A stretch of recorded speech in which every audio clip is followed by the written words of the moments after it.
অবিশ্বাস্য, অকল্পনীয়, অভাবনীয়, যত কিছুই বলি না কেন নুরুল হাসান সোহানের জন্য সেটা কম হয়ে দাঁড়াবে। কেননা কি খেলাটা দেখালেন তিনি, কেউই বিশ্বাস করতে পেরেছিলেন শেষ ওভারে ২৬ রান নিয়ে জিততে পারবে রংপুর রাইডার্স? কিন্তু ২৬ রান তো দূরের কথা, শেষ ওভারে ৬টা ডেলিভারিতে ৬টি বাউন্ডারি হাঁকিয়েছেন নুরুল হাসান সোহান, রংপুরের ক্যাপ্টেন। শেষ ওভারে তিনি নিয়ে এসেছেন ৩০ রান, হাঁকিয়েছেন ৩টি ছক্কা, ৩টি চার। এক কথাই অকল্পনীয়। নুরুল হাসান সোহান যেন বাংলার রিঙ্কু সিং। হ্যাঁ দর্শক, শেষ ওভারে ২৬ প্রয়োজন হলে তিনি নিয়ে ফেলেন ৩০ রান। তাতে রংপুর রাইডার্স আবারও ফরচুন বরিশালকে ৩ উইকেটের ব্যবধানে হারায়। খেলাটা হাড্ডাহাড্ডি ম্যাচ। শেষ ১৮ বলে রংপুরের জিততে প্রয়োজন ৪২ রান। ওই ওভারে সুবিধা করতে পারেনি ইফতিকার আহমেদ। আউটও হয়েছেন এই ব্যাটার।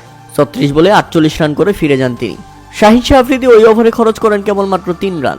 তাই তো শেষ ১২ বলে প্রয়োজন ছিল ৩৯ রান। জিহানাদ খানের ওই ওভারে সুবিধা করতে পারেনি রংপুর রাইডার্স। এক ওভারেই হারিয়েছে ৩ উইকেট। প্রথম ২ বলে ছক্কা মারার পর পরের বলেই আউট হন খোজদিল শাহ।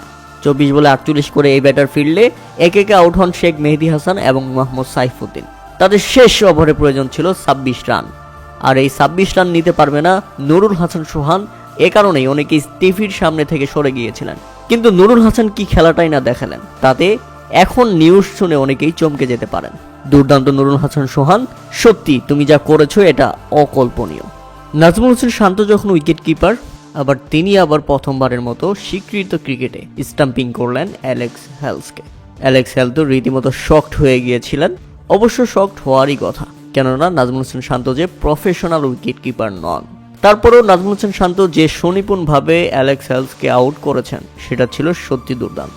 রংপুর ইনিংসের দ্বিতীয় ওভারের ঘটনা ছিল সেটি।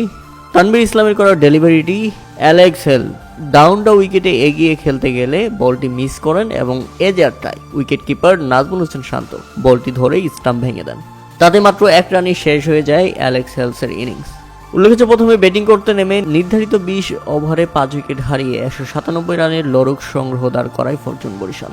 দলের হয়ে সর্বোচ্চ ২৯ বলে ৬১ রানের চোখ ধাঁধানো ইনিংস খেলেন কাইল মায়ার্স। এছাড়া ৩৪ বলে ৪০ করেন তামিম ইকবাল। ৪১ রানের ইনিংস খেলেন নাজমুল হোসেন শান্ত।